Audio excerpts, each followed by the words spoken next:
Welcome back to Court TV Live. I'm Ted Rowland's going to be with you on a Tuesday. We're in Georgia this afternoon where a 25-year-old cold case could be coming to a close very soon. Prosecutors say that Christopher Wolfenbarger killed and dismembered his wife, Melissa, more than 2 decades ago. But Wolfenbarger says he and Melissa, they just decided to split up, went their separate ways, and he dropped her off at a train station back in 1998 so she could start a new life in California.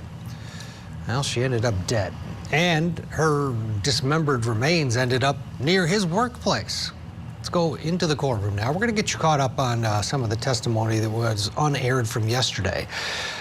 This is Christina Garrett. This is Melissa and Chris Wolfenbarger's daughter. She takes the stand. Let's watch. How old are you? Just turned 30. And when you say you just turned 30, when was your birthday? August 15th. Was that on Friday? Friday. Yes, ma'am. And do you have any siblings? Yes. How many?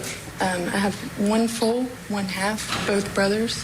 Hang on, forgive me. Yeah, actually, normally I'm telling witnesses to scoot forward, but I think you're so far forward that you're talking past the microphone. I'm sorry. That's okay. If you'll just scoot up towards the microphone so that you're in front of it to make sure that we can hear you, okay? Okay.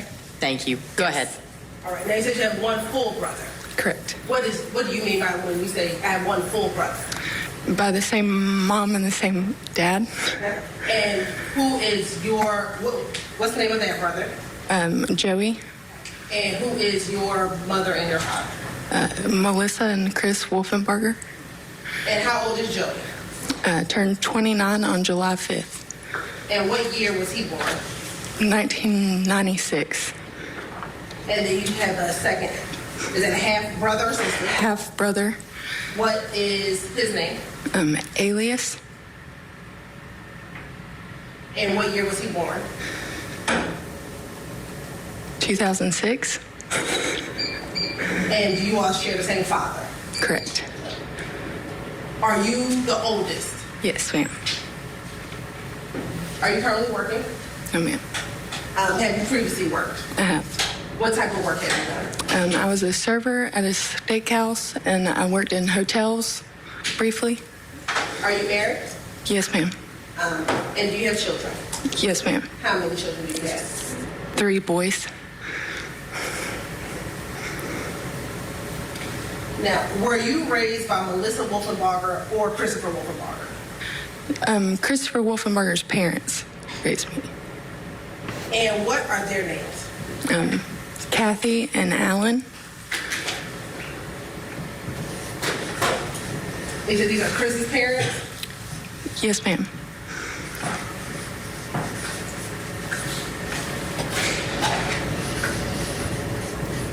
And what's their last name? Wolfenbarger. Your Honor, we can't see the demonstrative. It'd be helpful if we could all see it. Your Honor, if you put it up there, they won't be able to see the witness. So Well, I will. I mean, it will block the jury door. We'll have to move it. But if you want to put it there, then everybody would be able to see it, and possibly the only person that with their back to it would be you. Okay. If you put it there to the left of the TV screen. Okay. I'll have them do it while I continue to ask questions. Yes, ma'am. Thank you. And did you have a name for Alan? Yes, I called him Boo. B-O-O. And have you always called him Boo? Yes, ma'am. And when you were younger, what, if anything, did you call Kathy? At first, Mom.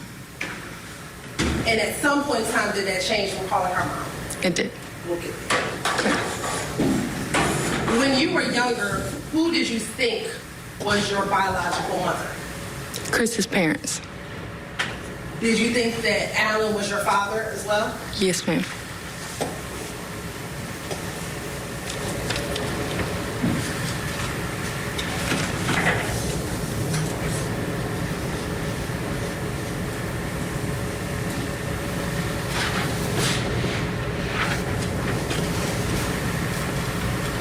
Why did you think Kathy was your mother? That was my earliest memories were with her and with Boo.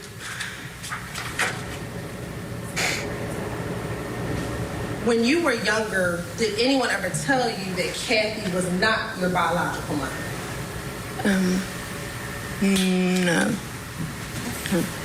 When you were younger, did Kathy ever talk to you about Melissa? No, ma'am. Did Alan ever talk to you about Melissa? No, ma'am. Now, at any point in time, did you ever live with anyone else besides Kathy or Alan? I didn't go stay with Chris until senior year of high school, but until then I lived with both of them. I apologize. Same. No, you're fine. Just try and keep your voice up a little bit because Miss Cantrell and I have our back. You have your back to us. I'm sorry. That's okay. Thank you, ma'am. Now, do Kathy and Boo have any other children? They had Chris and then his sister Kimberly, who we called Kitty.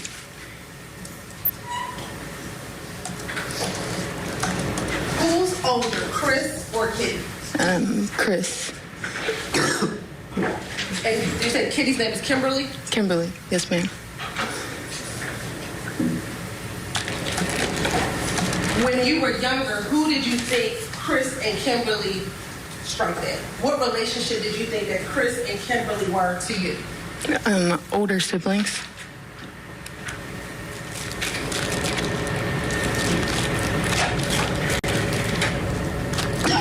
Now, at any point in time, did you ever meet Kathy's parents? Yes. Okay. And tell the jurors what is Kathy's parents' mother's name? Virginia Autry. We called her Nanny.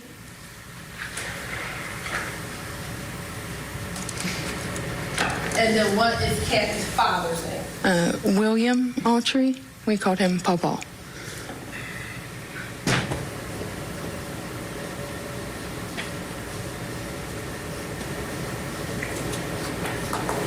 And what did you call Virginia? Nanny. Yes, ma'am. When you were younger, what relationship did you think you had with Virginia and William? Those are my grandparents.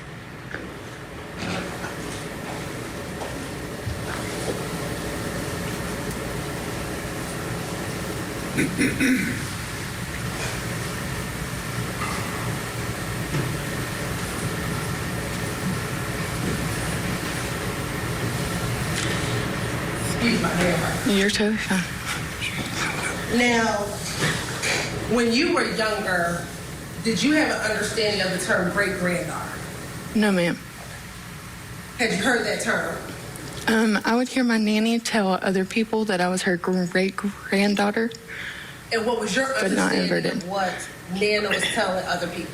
I thought that meant out of all of her grandchildren that I was her favorite. You thought that you were the favorite, you were the greatest and the best. Yes. Now, where were you raised? With Kathy in Locust Grove. And is that down in Henry County? It is in Henry County. And who lived in the house with you when you were younger? At the time, it was Kathy and Boo, and also Kitty, me, Joey.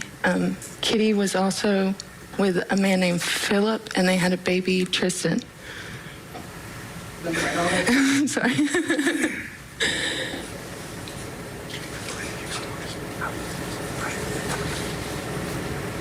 So you said it was Kathy,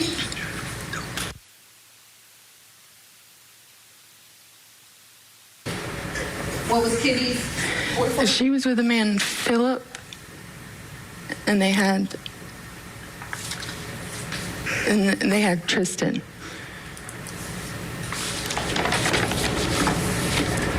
And then you and Joey? And then me and my brother Joey. Yes, ma'am. And what did they call you? Chrissy.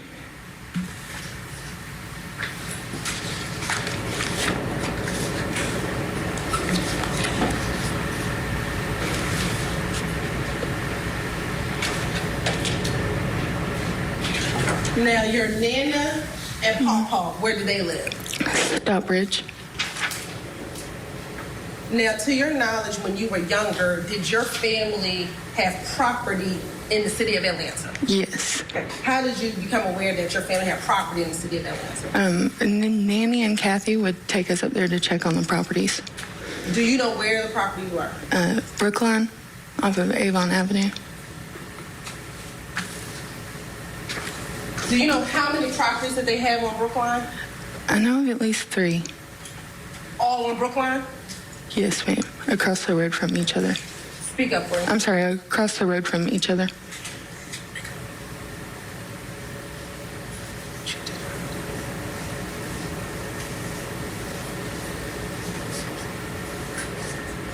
And you said 2 of them were across the street from each other. They were.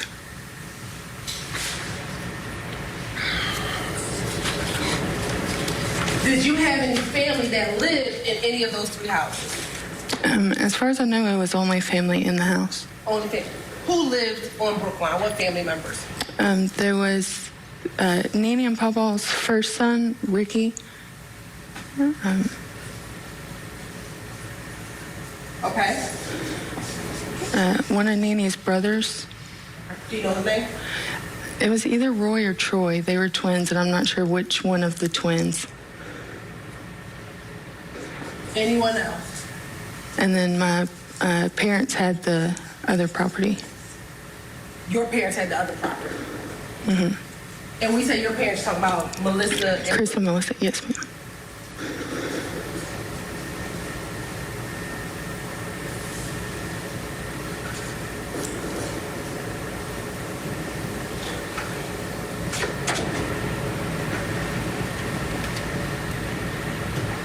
Now, I want to talk about your childhood, probably somewhere between the ages of 8 and Okay. younger, okay? Okay. That period of your childhood. And what year were you born? 1995. So around 2003. Okay. Okay?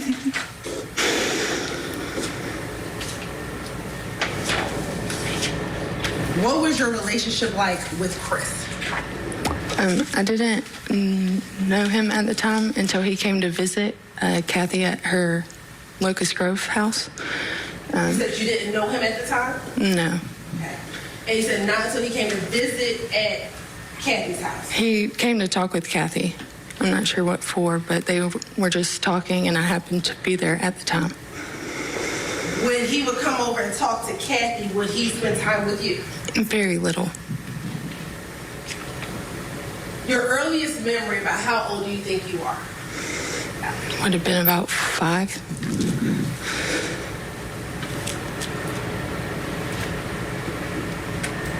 At that time when you saw him coming to speak to Kathy around 5 years old, did you know he was your biological father? No, ma'am.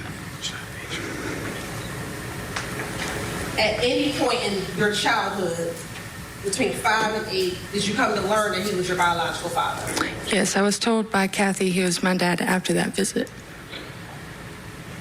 Christina Garrett on the stand recalling her interactions or lack of with her father, who's now on trial for murdering her mother. Let's get a break. When we come back, we'll go back into the courtroom for more testimony. Stay with us. Matriarch of the Adelson family gets arrested.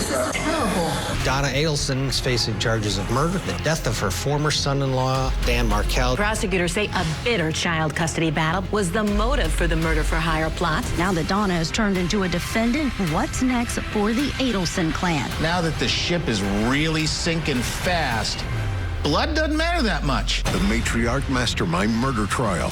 Live coverage begins this week, only on Court TV. Today.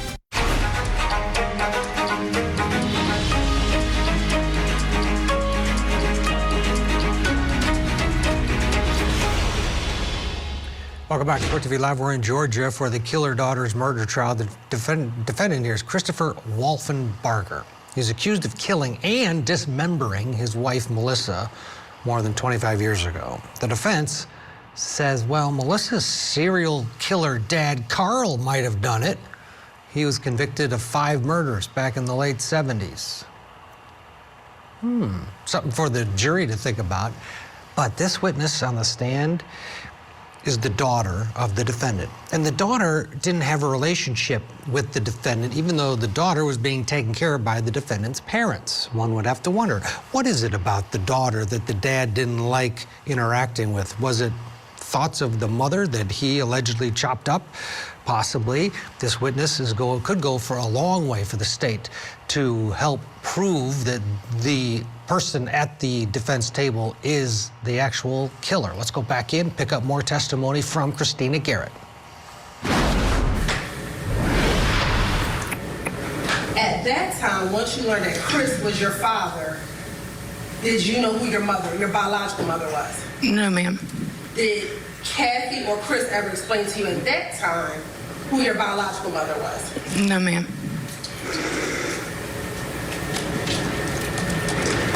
As a child, what did you think about Chris being your father and now Kathy being your mother, as you thought in your head at that time? It was very confusing. Didn't make sense. Why? It just seemed odd. I thought Boo was my dad, so.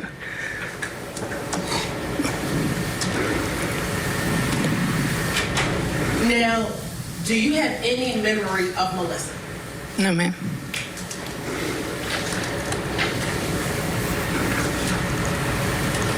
Now, when you were younger, did you ever see any pictures of Melissa? I saw a picture that had been behind the door and it got taken down. Behind the door? The front door of Kathy's house. About how old were you, do you think, when you saw this picture behind the door? About 5. And when you say behind the door, is this the bathroom door, kitchen door? The living room door. And explain, when you say behind the door, is it like a picture that was on the door, on the wall, or something else? It was on the wall behind the door. Why did you think that was a picture of your mother? It was a picture of me and my brother, very small, and it was when I saw that there was Chris, the man that I had just seen, was also there posed as the dad, and there was another woman that I didn't recognize. Did you ever ask anyone about that picture? Yes. Who did you ask? Kathy. At this point, do you remember any response that Kathy gave about that picture? She took the picture down.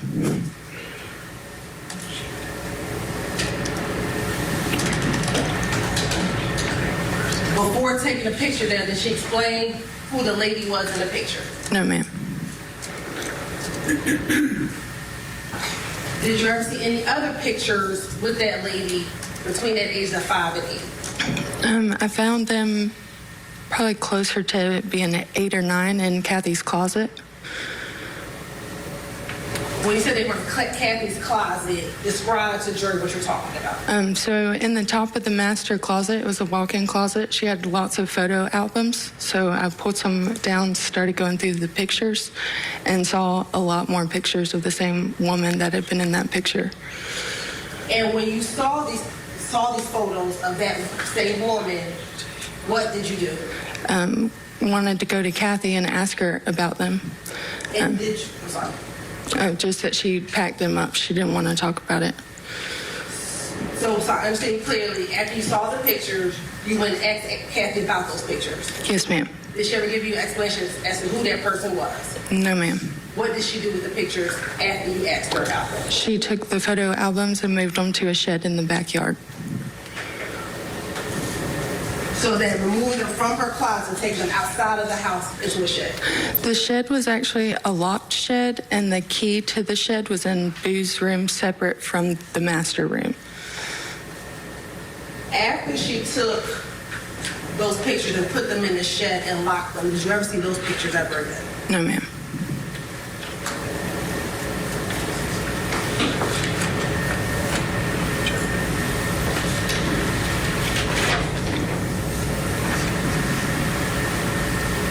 After not seeing those pictures, did you ever see any other pictures of your mother?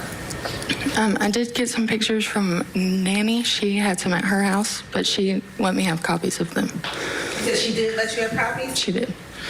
Now, did Nanny ever explain to you who the lady was in those pictures? Yes, ma'am. Is that how you learned who your mother was? Yes, ma'am.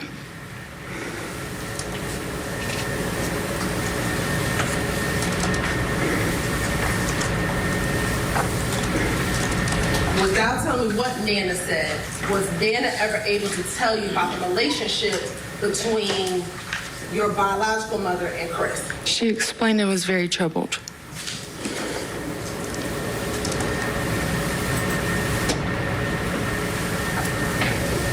Do you have any knowledge as to whether or not Chris and Melissa lived with your nana? Yes. Did they ever live with your nana? Yes, ma'am.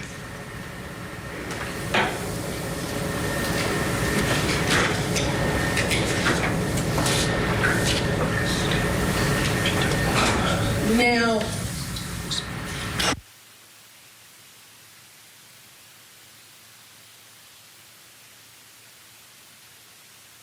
Not before 2003. I would have been much older. around 2003, how did you come to learn about Melissa's parents? At the funeral.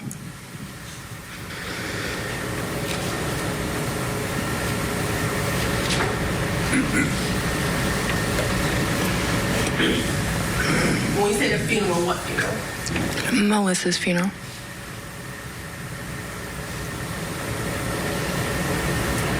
And sitting here today, can you remember when the funeral was? Would have been early in the year. I want to say either 2002 or 2003.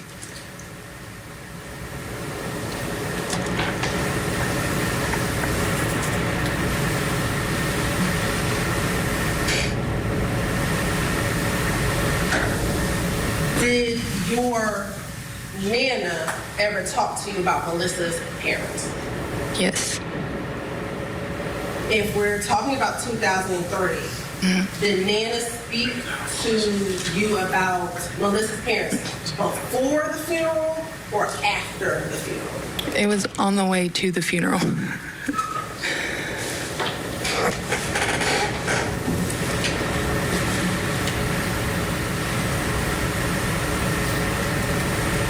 And on the way to the funeral, did you get an understanding of who Melissa's parents were to you? No, we were told they were bad people and that we didn't want to talk to them.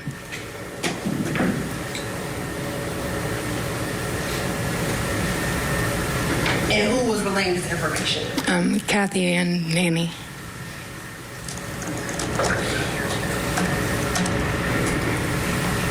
Now, when you get to the funeral, let me actually strike that. Who all went to the funeral that you can remember? Kathy, Nanny, me, my brother, Kitty, and Chris. And did everyone, from what you can remember, want to go to the funeral? No, ma'am. Who didn't want to go to the funeral? Chris and Kathy both didn't want to go. And this is the funeral of your mother, Yes, ma'am. Melissa. Yes, ma'am.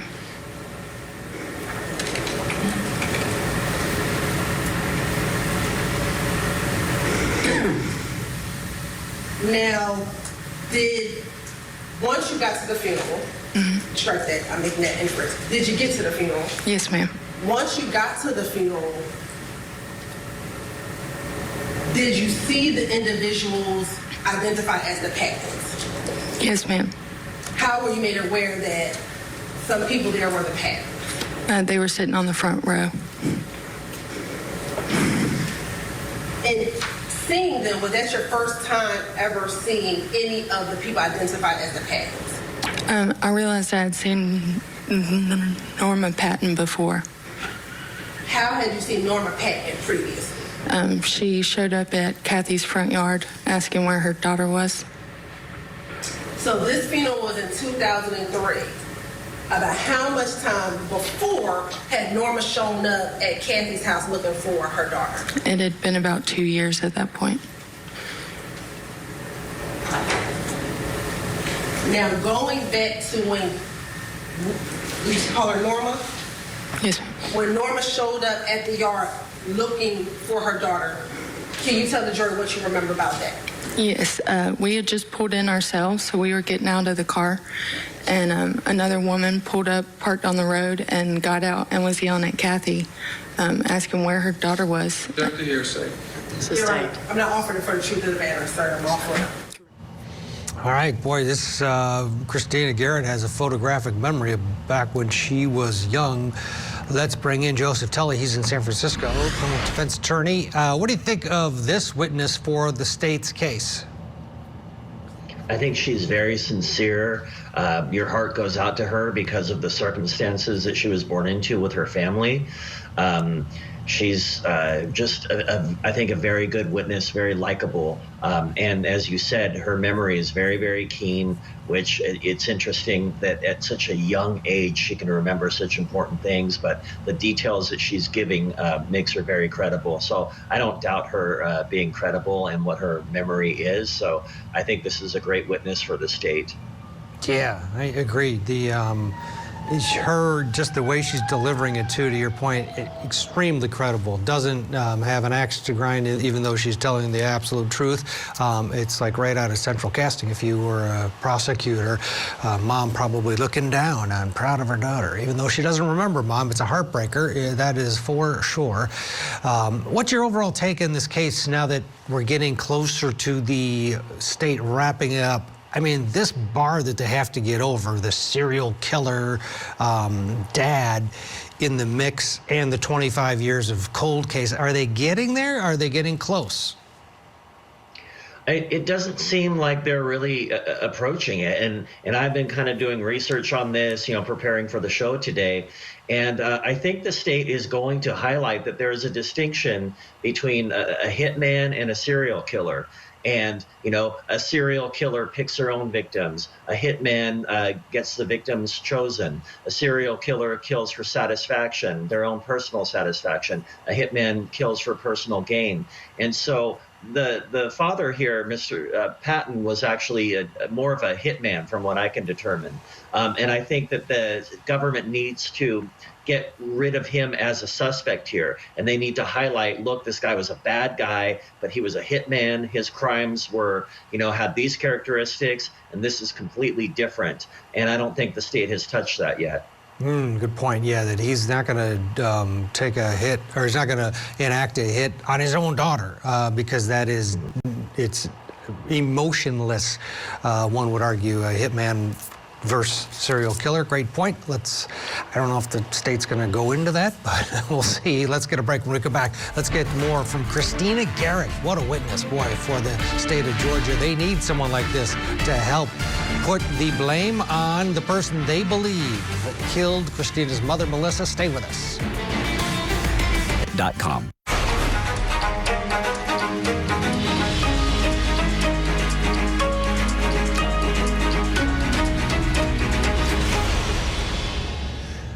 More from Georgia and the victim's daughter on the stand in just a minute. But first, an update out of Washington State, where Ihsan Ali was sentenced yesterday to the maximum penalties allowed under the Washington State sentencing guidelines after being found guilty of assault and unlawful imprisonment in the incident involving his 17-year-old daughter. Last year, Fatima Ali ran away from home months after a months-long trip to Iraq. After she was supposed to go. She got up in the 4 a.m., got out of the house because she didn't want to go to Iraq. When her parents tracked her down, this is what happened. They attacked her, at least Dad did, put her in a grip. The brawl escalated. Bystanders came in. Fatima's boyfriend, Isaiah, stepped in as well. Well, after the sentencing yesterday, she spoke at the sentencing. She also spoke to Court TV and talked about finding the courage to speak up and get the help that she says she needed. I want people to know that if anybody can really step up for someone like how Isaiah stepped up for me, he really helped me look and really realize that this is not okay. It's never okay. And I want people to know your parents hit you and you get a really bad mark, that is illegal in the first place. Everybody knows that. I never knew that when I first got here. People need to realize, need to get more help. I never got the help I needed until this really happened. I had to really get choked for me to get help. I didn't want that, but that's the only way I got help. And I want people to really speak for themselves. That's why I kept running away, because I didn't want to get hurt. I felt in danger. I didn't want to be in that house. That house made me feel like something was going on. I couldn't eat. I couldn't drink. I can't function right if I'm in that household because of the way they're treating me, making me stay in my house for the longest time, for at least 3 to 4 weeks, and I'm just sitting there like I'm in jail, like I'm a bad kid. That's what they're saying, which all I'm trying to do is just follow my dreams. Fatima Ali, of course, we didn't show her face during that interview. So mom was sentenced to time served. Ihsan Ali, 20 months. That was the max. He's been in jail since November of last year, so he gets credit for that, but he's got some more time to serve. He was also sentenced to a 10-year no-contact order with his daughter. Fatima's mother was acquitted of those charges pertaining to her daughter, so she has no restrictions in terms of contact there. We'll continue to keep you updated on any new developments out of Washington in a case that a lot of us watch very closely. Meanwhile, we've been catching up on the key testimony in the killer's daughter murder trial in Georgia. Defendant Christina Wolfenbarger is accused of killing and dismembering his wife Melissa back in 1998. She was also the daughter of a convicted serial killer, and that's complicated this case from the beginning and for the jury. We've been listening to the direct examination of Christopher and Melissa's daughter. Her name is Christina Garrett. And she is talking about her experiences growing up in such a bizarre household. Let's go back into court. Tell us what you recall happening when this woman appeared at your home. Yes. Okay, yes, we had just gotten home ourselves. She pulled up and parked on the road and got out of her car and started yelling at Kathy, asking where her daughter was. Kathy said, "I thought she was with you." And she said, "You know she's not with me, she's with Chris." Were you asked to do anything at that point? I was told to go inside the house. And did you all go in the house? We went right in front of the screen door. So is it like little kids, you still went to hear? Yes. All right, I understand. And you said the we. Who is the we? Me and my brother, Joey. At that time when this incident occurred, did you know who that lady was? No. At that time, did you know that that was your biological grandmother? No, ma'am. Did you know who her daughter was, who she was referencing? No, ma'am. Did you have any idea the person she was referencing was your mother? No, ma'am.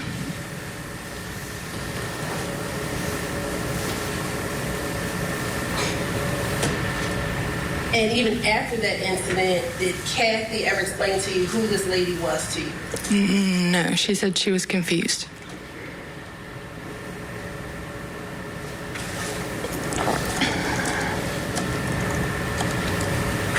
Now, going back to the funeral, now, 2003.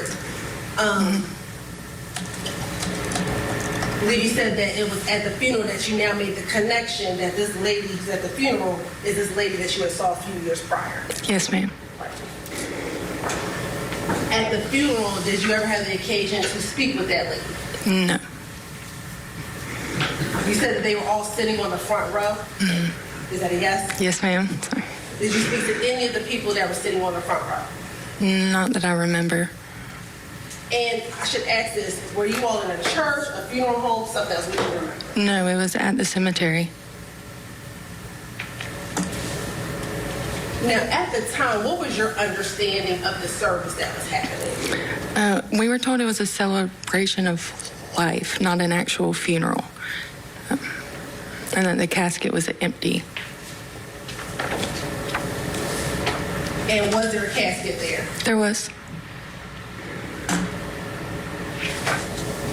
At this point, had you started asking questions about this woman you saw in the pictures? Yes. What kind of questions were you asking? That was essentially when we pieced that the woman from the front yard was our grandmother, and the woman she had been talking to was our mom.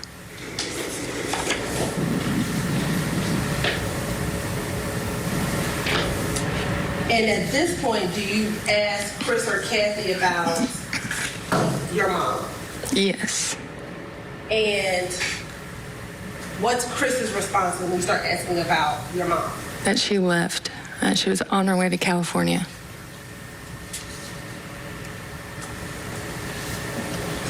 And I should ask, is this before the funeral or after the funeral? This was right after the funeral. We didn't have questions before, sorry. So even after the funeral and the memorial, is it my understanding that Chris is still telling you that she's left and on her way to California? Yes, ma'am. And that although there's a casket, she's not in the casket, she's on her way to California.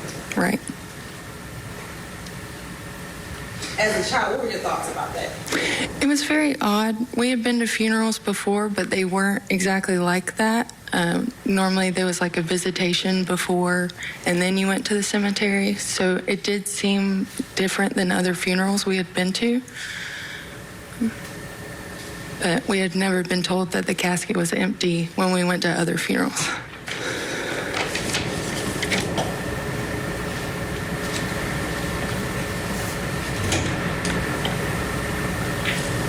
Now, did there ever come a point where you started trying to find information on your own about your mother?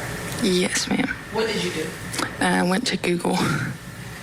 And without telling me anything you read, did you begin to find articles? Yes, ma'am.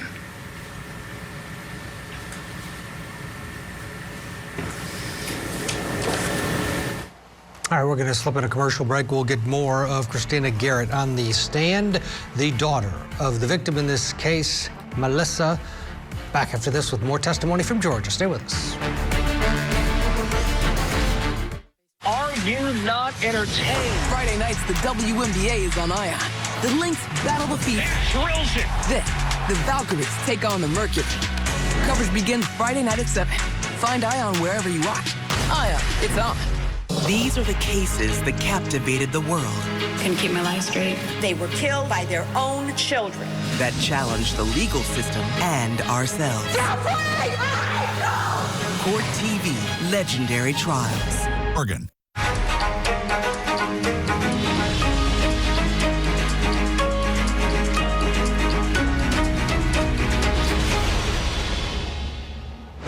Let's head back to Georgia now for more testimony in the killer daughter's murder trial. Defendant Christopher Wolfenbarger is accused in the cold case murder of his wife, Melissa. Melissa disappeared back in 1998 from her family's home near Atlanta. A few months after her disappearance, detectives found her remains in a trash bag nearby Christopher's workplace. 20 years later, police had enough evidence to charge her husband with that murder. And right now, we're listening to testimony. It happened yesterday. We were busy with the Ali sentencing and we didn't get to it, but it is crucial to the state's case. It's the victim's daughter, Christina Garrett. Let's go back in. Googling and finding articles. What, if anything, did you do? That was when I had more questions, first for Kathy and then eventually for Chris. And did you ask Kathy your questions? Yes, ma'am. What type of questions did you ask Kathy? I would ask questions like, so they had been married, because I wasn't sure. I was putting in Melissa Patton when I first tried to Google her and couldn't find stuff. So I would ask Kathy, like, were they married? So her last name was Wolfenbarger. How long had they been married? And she just finished this. Back to hearsay. Don't tell me if she responded. Were you able to ever get any answers? No, ma'am. Did you then ask Chris about your mother? Yes, ma'am. And what, if anything, would he say to you when you began asking Chris? Object to hearsay. Your pardon upon information. Overruled. The first time I tried to ask him questions, he didn't say anything at all. He sat in total silence for what felt like an hour. At any point in time, did he answer any of your questions? Not until I was about middle school age.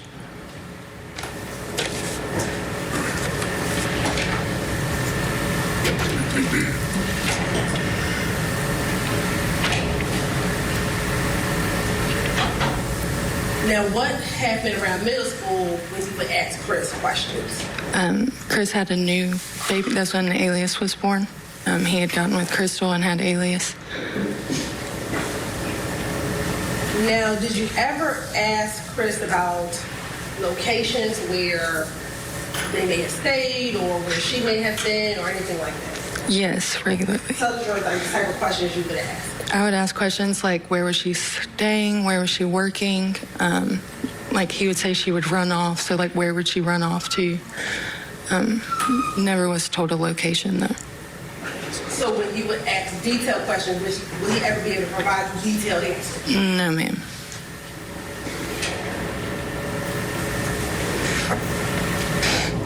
And at that time, as you're getting older in middle school, do you still think your mother had just kind of went and started to ran off to a different place? Part of me did, yeah.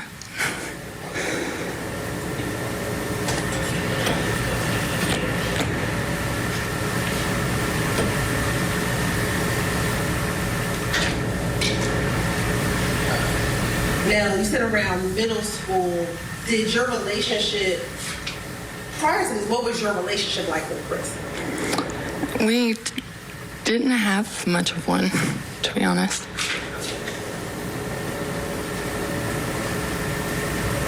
Did there ever come a time when you and Chris developed a relationship? Yes, I would say about 2006.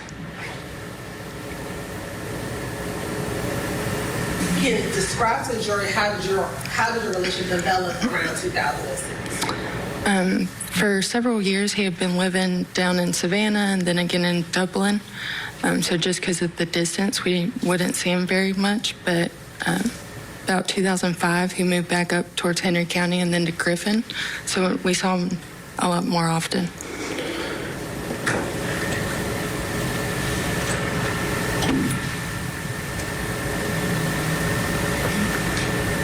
Now, during this time in 2006, I know you spoke to Chris about your mother. Would you ever still speak to Kathy about your mom now around this 2006 time frame? Not as much, just because we knew we wouldn't get information from her.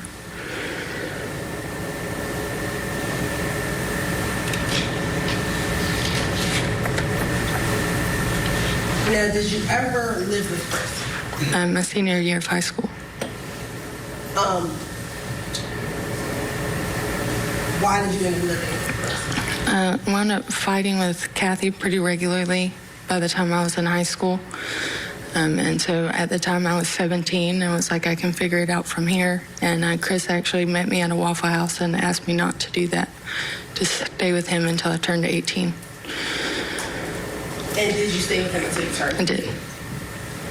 Now, what about Joey? Did Joey move with you and Chris, or did Joey stay with Kathy? Joey stayed with Kathy then, but did end up moving with Chris after I had moved out. All right, what a life this young woman has led. She is now a mother of 3. Joseph Tully, still with us. Your thoughts now, hearing more of the story as it's come through?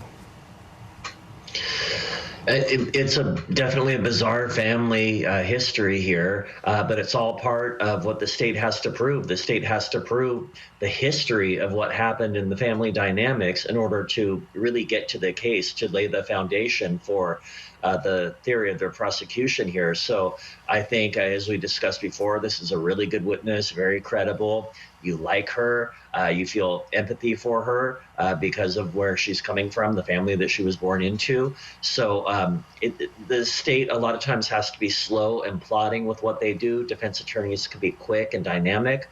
The government can't really do that, and this is part of what they're doing, but this is a good witness to do it with.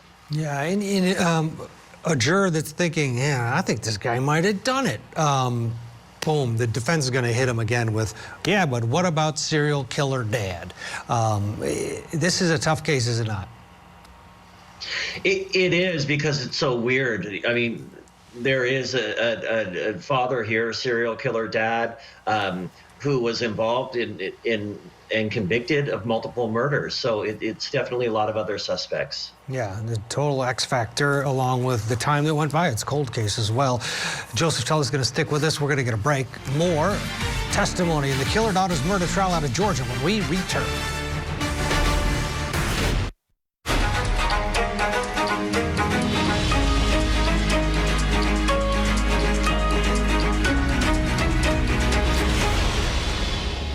Welcome back to Court TV Live. I'm Ted Rollins along with Julia Janae. Good to be with you on a Tuesday, busy day here. We're concentrating on the state of Georgia. We're watching testimony from day 4 of the killer daughter murder trial out of Fulton County, Georgia, and the defendant here, Christopher Wolfenbarger, is facing life in prison if he's convicted of killing his wife, Melissa, more than 20 years ago. This is a cold case. It was before they arrested Christopher. Melissa disappeared back in late 1998, and prosecutors believe that he was abusing his wife before he murdered and dismembered her. But the defense has a lot of people that they're pointing to, other potential suspects, including Melissa's now deceased father, who was a convicted serial killer, Carl Patton. Let's go back into the courtroom now. We're watching some unaired testimony from yesterday because we were in the Ali sentencing, and it's good stuff. Christina Garrett is on the stand, or Garrett, and just she's got a photographic memory, though. I mean, remembering things when she was 5, and then when she was 8, and like recalling in such a honest way to this jury. I'm sure she's having an impact. Amazing that she was a true crime fan before she even knew about what happened to her mother and all of the details surrounding it, and now her life is a true crime story. Yeah, absolutely. Let's go back in, pick up the testimony where we left off. And when you lived with Chris, who all lived with you? That was Chris and Crystal. Crystal had Brianna and Alias and me. And about what year is this? Would have been December 2012 to October 2013. Is it 2013? Yes, ma'am. Now, as a young adult or high school, did you ever get into kind of true crime television? I did. How did you get into watching true crime television? I was very interested. There was a rise of true crime shows at that time too, like Law and Order and Criminal Minds and all of that. I was in a criminal justice class in high school, so we would watch some of the episodes during class, and then I would go home and watch more. And did you ever talk to your dad about some of the shows that you were watching? We did. And what would you talk to him about? Anytime there was a case that just seemed interesting or, you know, like not a typical case, we would talk about it when we were in the car. And would he ever have any response about what you were telling him about those types of shows? Yes. There would be times where we would talk about it, and it would be, there was a time in particular where he said that wasn't the way that they should have done it. And when you said that was the way that you should have done, explain to me kind of what you said to him, what you remember, and his response. I'll give you some more context. Yes, it was a murder case, and the person had been free for several times. Like, it was a very old murder case that he had been found on. And Chris said that wasn't the way that he should have hid the body to begin with. You go out there when they're about to build a new house and put it under where the foundation of the house is going to go. And so when the crew comes back to lay the foundation the next morning, they're just going to continue building the house. So was he trying to explain, is that how you hide the body? Yes, ma'am. And when he said that to you, what was your reaction to that? It caught me off guard at first. You said at first? Yes. We were on our way to the gas station, so it was kind of convenient time for him to say it. I could just kind of sit there until he got done pumping gas. And then the conversation resumed after. Did you ever ask him any questions once he said, this is how you kind of hide the body, you get buried under? Yes, it was like, it sounds like you're talking about my mom. That's what you said to him? Right. Did he have a reaction? Yes. What was that? That was when he told me that he didn't know where my mom was. He didn't know if she was in heaven, hell, Stockbridge, but he wished that he did. And when he said he didn't know if she was in heaven, hell, or Stockbridge, was that now different than her being in California or somewhere else? Very much so. Now, did Chris ever talk to you about places to hide? Places to hide? Or having places to go to hide? Not that I know of directly. It would be like through other people. What do you mean? Like, Object to hearsay. Yeah, like through Joey. Hey. Okay. Thank you. So he never told you directly? No, ma'am.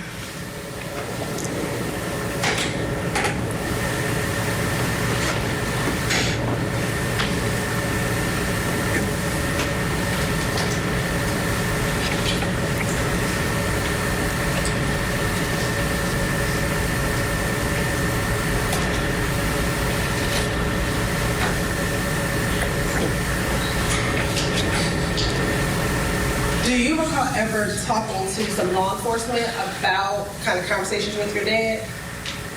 I remember talking to a detective in 2021.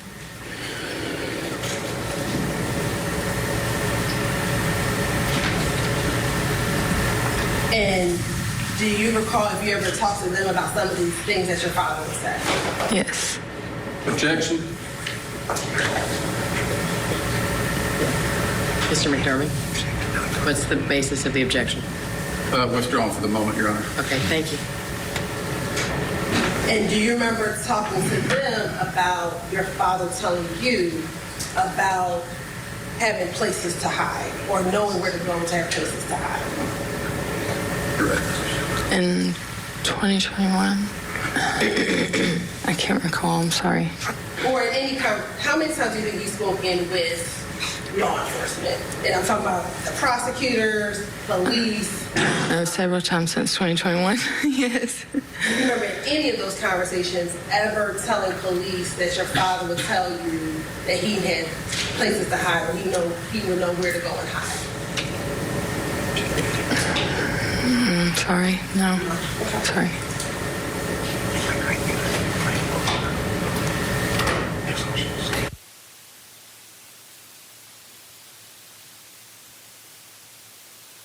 I want to Zoom with Mr. Fawcett, Mr. Wilson, and Detective Shepard? Yes.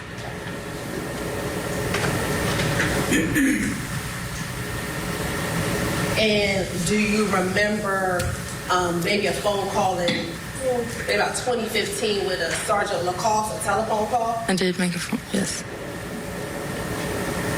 And do you remember maybe another telephone call with a investigator Shepard by himself? Yes, I did.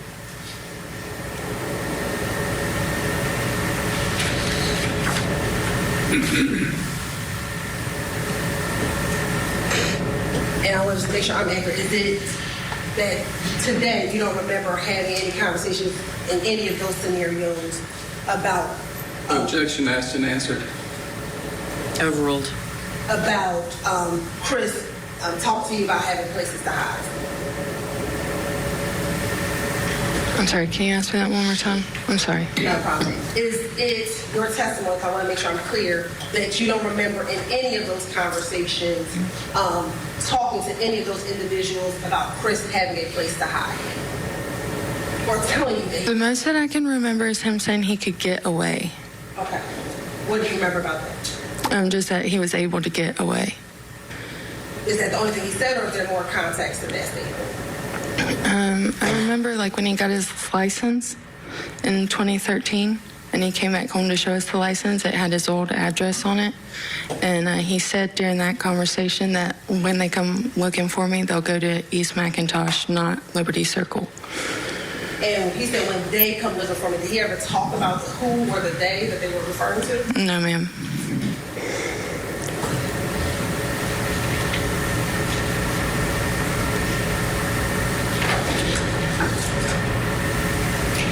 Now, at the funeral, you said that you saw these individuals and you knew them to be the Pattons. Did there ever come a point where you actually officially met the Pattons? Not until I was 19. What happened when you were 19 when you met the Pattons? I was on Facebook, and on the People You May Know, I saw my mom's picture and it had her name as if it was her Facebook page. So I clicked on it, and it explained that, we've been fighting for justice. So I messaged the page to be who is we, like who is running this page and who are you? And that's when I was told that it was her family, the Pattons, that have been running the page. And so I introduced myself over Facebook Messenger, and then we set up a time to meet at a Moe's in McDonough.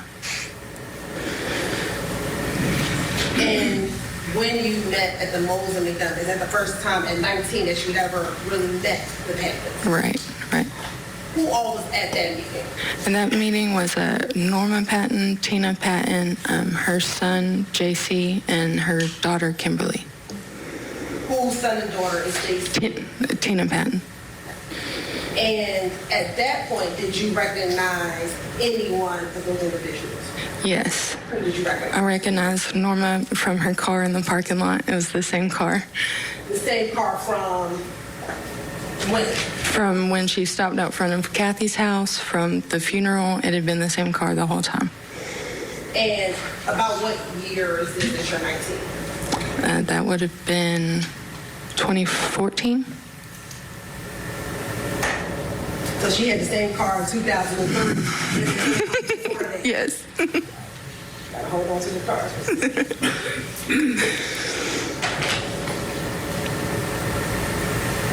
And when you met the Patton family, did they talk to you about your mother and who she was? Yes. Since meeting the Patton family, what is your relationship like with them? I mean, we met frequently. I moved to Valdosta shortly after that and spent 5 years there. And then I came back up to Conyers in 2020. So that was over COVID. We didn't see each other that much then either. And now, do you even live in the state of Georgia? No, ma'am. I'm in Tennessee. And at this point in your life, how often do you see the Patton family? Not often. Is it fair to say that this week you've seen them multiple times? Right, aside from this week. Prior to this week, when was the last time you think you saw the Pattons? It's been at least a year.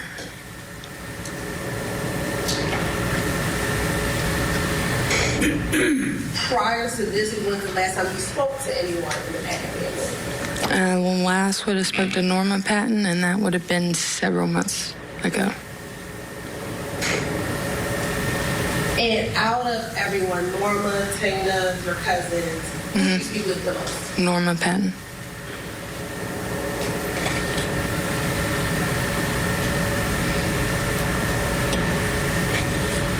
What is your relationship like with your brother, Joey? I haven't talked to him in several years either. To your knowledge, who is Joey living with? Kathy.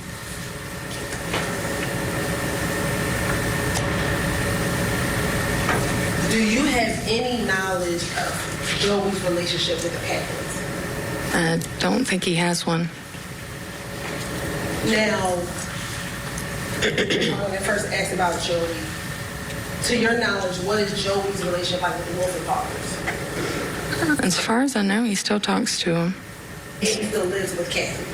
That's leading. As far as I know. Sustained. And does he still live with Kathy? As far as I know. When is the last time you spoke to Kathy? 2017, maybe? Do you have a relationship at all with any other Wolfenbargers? No, ma'am.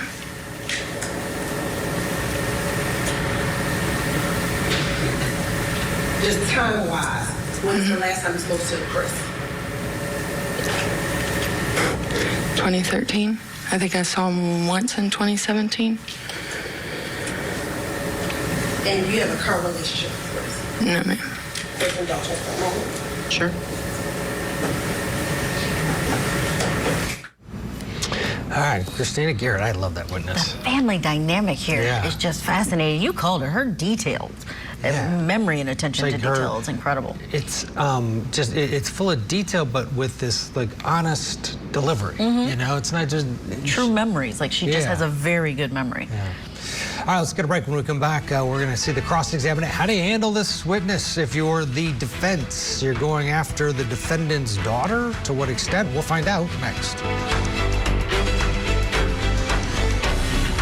Matriarch of the Adelson family gets arrested. Donna Adelson is facing charges of murder, the death of her former son-in-law, Dan Markell. Prosecutors say a bitter child custody battle was the motive for the murder-for-hire plot. Now that Donna has turned into a defendant, what's next for the Adelson clan? Now that the ship is really sinking fast, blood doesn't matter that much. The Matriarch Mastermind murder trial. Live coverage begins this week, only on Court TV.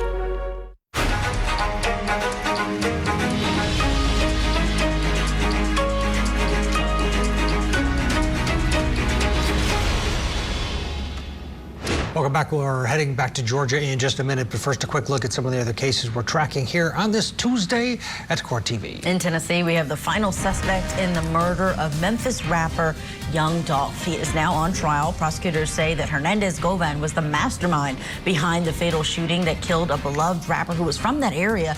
You can stream that trial right now on CourtTV.com. And in Georgia, opening statements are expected to begin tomorrow for a small town mayor accused of killing 2 teenagers in a car accident while he was a state trooper. And in Florida, jury selection now underway in the matriarch mastermind murder trial. Donna Adelson is who the trial is for. She's accused of plotting with her son to kill her former son-in-law. Openings are expected to begin sometime this week. And we are also standing by in Ohio, where a daughter who pled guilty to killing her mother by pinning her against a wall with her vehicle is being sentenced. Next hour, we'll keep our eye on all of those trials throughout the day. But for now, let's head back to Georgia, where we're watching this compelling testimony of the daughter of the man accused of killing his wife. Yeah, she would also be the granddaughter of a serial killer through her mother's side. And we're what a getting life. Caught up on how she came to terms with learning all of this about her family members, and the cross-examination is what's next. So her father's attorney is going to be asking the questions of Christina Garrett.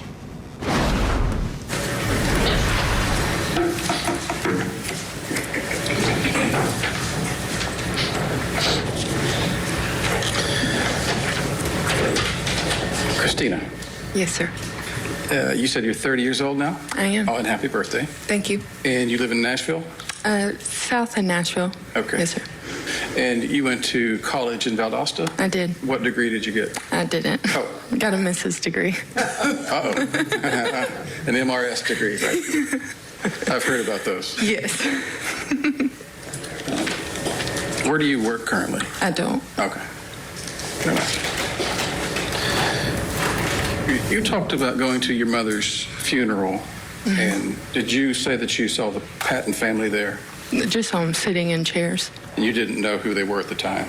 No, I mean, I recognized the Norma Patton from the front yard, but I didn't know who was sitting beside her or anything about them. And did you say that you had asked Kathy who these people were? Right. And she responded? They're bad people. You don't want anything to do with them. Okay. And knowing what you know now, looking back, didn't they have a good reason to say something like that? Objection, speculation. Sustained. You can rephrase. Thank you. You are aware that the Patton family in 2003 had confessed to, or at least Carl Patton had confessed to killing 5 people. Yes. And that Norma had helped with a couple of those. Yes. So, and that was public knowledge before the funeral. I didn't find out until I started Googling. But I Googled them too, yes. You do know that now? I do. Okay. So, do you think that the Christopher's family had a good reason for saying that? Objection, speculation. Overruled. You can answer the question. Okay, I don't think that they said it for no reason. Yes, I think there was reasons for them saying that. Okay. You said that when you were living at Kathy's house, somewhere around your age 8 or so. Right. You recall these pictures coming down. Right. Your Honor, I have a self-authenticating document here. Do I need to get you to clear it first? Yeah, why don't y'all both come up and show me what you're talking about?